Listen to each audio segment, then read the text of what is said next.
What if I told you that some of the most powerful, untold stories in the world are right here in Africa, but we're still struggling to tell them in a way that truly feels our own?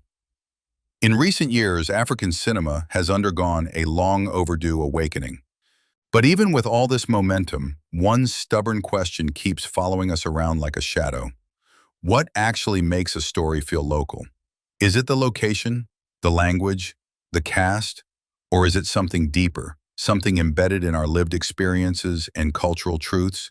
As African filmmakers, we often find ourselves walking a tightrope trying to balance authenticity with the pressure to make our stories globally accessible. And it's not easy.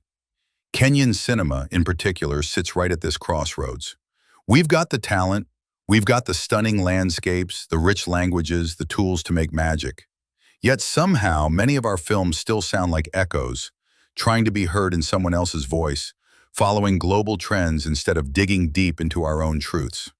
I've felt that tension up close. When I first started writing scripts back in 2010, I opened my screenwriting software, Keltex, with high hopes. But as soon as the blinking cursor appeared, I froze. I had all these ideas swirling in my head, but none of them landed. So I did what many frustrated creatives do. I closed the laptop and took a nap. When I woke up, the screen was still blank, like it was mocking me. I forced myself to write one small scene, just to break the silence. The next day, while at work, I stumbled across that scene again and thought, maybe I should share this with someone. I sent it to a colleague, someone outside the film world, hoping for an honest take. At first, they were kind. "It's nice," they said. But when I asked them to be real with me, they didn't hold back. "It feels too foreign," they told me. "It would be better if it were more local, something people here could actually relate to." That one comment shook me. I realized I'd been writing with someone else's lens. I had tried to create what I thought was good cinema, but I was just copying storytelling styles I'd absorbed from Hollywood, unknowingly pushing my own voice to the margins. That moment changed everything for me. It forced me to ask myself, what does it actually mean for a story to feel local? And can something grounded in local culture still resonate with people across the globe? At the time, I loved Kenyan shows, but many felt trapped in a specific style, too exaggerated, too narrow, too raw, in a way that didn't always translate. And yet we consume stories from the US, Nigeria, South Africa, India with ease. That contradiction stayed with me. So began a journey, not just of writing, but of discovering how to tell stories rooted in the soil beneath my feet, yet capable of moving hearts anywhere in the world. Many filmmakers think that to make a local film, all you need is a familiar location, local actors, and a few lines in a native language. And yes, those things help. They give your film a sense of place. They allow audiences to recognize themselves in the details, the way people speak, the backdrop of the town, the inside jokes and accents. But those are just surface elements. Real authenticity goes deeper. Kenya, for example, is a filmmaker's dream in terms of visuals. We've got everything: the red sands of Turkana, the misty peaks of Mount Kenya, the chaotic rhythm of Nairobi, the calm of Kericho's tea fields, the beauty of Lamu's coast. But if we only use these as backdrops, we're missing the point. These places carry soul, stories, myths, trauma, history. They're not just pretty, they're powerful, if we treat them with intention. Our talent pool is just as rich. There are seasoned actors with roots in theater and new faces rising through YouTube series, TikTok skits, and local dramas. The way people speak here is its own kind of music. English and Swahili blend effortlessly. Sheng adds rhythm. Local dialects like Kikuyu, Luo, Somali, or Kamba add depth and specificity. But even with all this, something often feels off. The films look Kenyan, the actors sound Kenyan, but the stories, they feel like they're happening in a parallel universe. That's because many of our films are geographically Kenyan, but emotionally disconnected. You'll hear Swahili proverbs, but the conflicts feel imported. The characters live in Nairobi, but their dreams and decisions seem borrowed from someone else's world. The stories wear the costume of local life, but they don't capture its soul. And that's the real challenge. True authenticity isn't about getting the setting right. It's about capturing the invisible forces that shape how we live, love, fight, survive, and hope. It's the silence between two characters at the dinner table, the quiet trauma of generational poverty, the tension when politics enters a room, the weight of expectations from your tribe, your religion, your parents. If those elements aren't in the story, visibly or invisibly, then the story may look local, but it won't feel local. So, why does this happen? Why are so many films made in Kenya or in Africa still emotionally hollow? Even when everything on the surface looks right, one big reason is who's holding the purse strings. Most of the time, the money doesn't come from us, it comes from international donors, NGOs, or streaming platforms. And as they say, he who pays the piper calls the tune. Funders often come with an idea of what kind of African story they want. Some push for poverty porn, stories soaked in suffering, stripped of joy or nuance. Others want sleek, genre-based content that mirrors what's already working in their own countries. Either way, local filmmakers are forced to stretch their vision to fit someone else's box. This is what I call plastic storytelling, perfectly packaged but hollow inside. The problem gets worse when creatives try to fill the gap by copying. You've seen it. In this world, there are three kinds of people: the sheepdogs, and the wolves. There are three types of people in this world: sheep, wolves, and sheepdogs.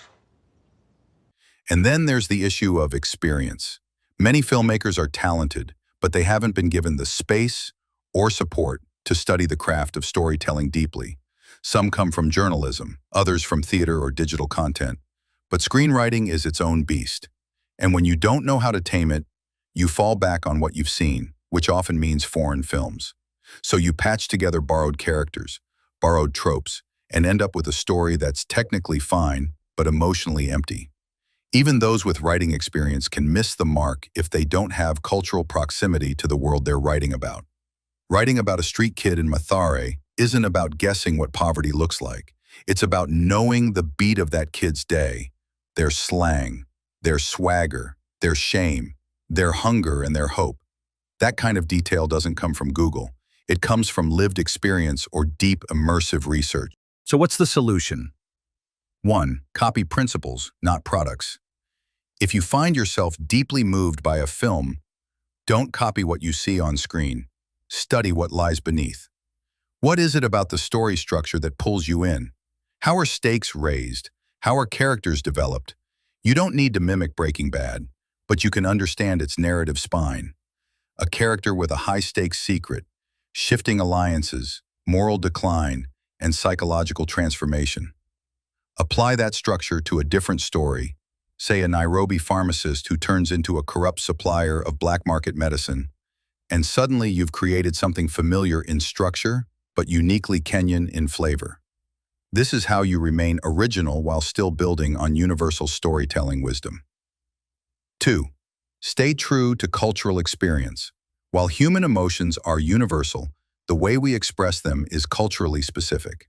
Two people may fall in love in Tokyo and Nairobi, but the rituals, expectations, and conflicts surrounding their romance will differ. Let's take an example. The show Power portrays a young man in New York who rises through the drug trade to become a crime boss. A Kenyan version of this wouldn't, and shouldn't, be a direct replica. Instead, it could tell the story of a youth in Kayole who starts out running errands for a gang, then graduates to running fake business tenders, eventually becoming a wealthy political figure. The underlying ambition, desire for power and respect is the same, but the path to it must reflect local realities. Corrupt county politics, tribal loyalties, Matatu culture, land grabbing, and even witchcraft beliefs. This isn't just cosmetic, it's the soul of the story. 3. Let language feel natural. There's a difference between adding local flavor and embedding language organically. When filmmakers force a line of mother tongue just to tick a box, the audience feels it, and it takes them out of the story. Take Nairobi Half-Life. Mwasi moves through different social spaces. His mother, his theater crew, the criminals, each bringing out a different side of him. When he shifts into Kikuyu during emotionally charged moments, it's seamless. Nĩngũthiĩ Nairobi. Na Nairobi nĩkuo koma thĩna na mĩrimũ citu. It's real. It's exactly how people in Nairobi speak. Nollywood is another great example. Even when the dialogue is in English, there's a richness to the way Nigerians speak that reflects their cultural nuances.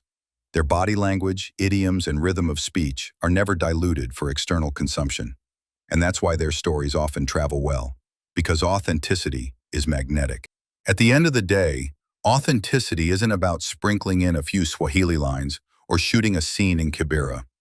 It's about anchoring your entire storytelling process in truth. That means learning the craft, centering characters in real experiences, letting language and emotion flow from the culture, not around it. We're not here to become Hollywood. We're here to become the best version of ourselves, honest, bold, deeply rooted in who we are. Because the stories we tell, they're not just entertainment. They're reflections, they're mirrors. So let's make sure what we're reflecting is real, complex, true. And now, I want to hear from you. Have you seen a film that nailed that balance between local truth and global impact? Or maybe one that totally missed the mark? Drop your thoughts in the comments. I'd love to keep this conversation going.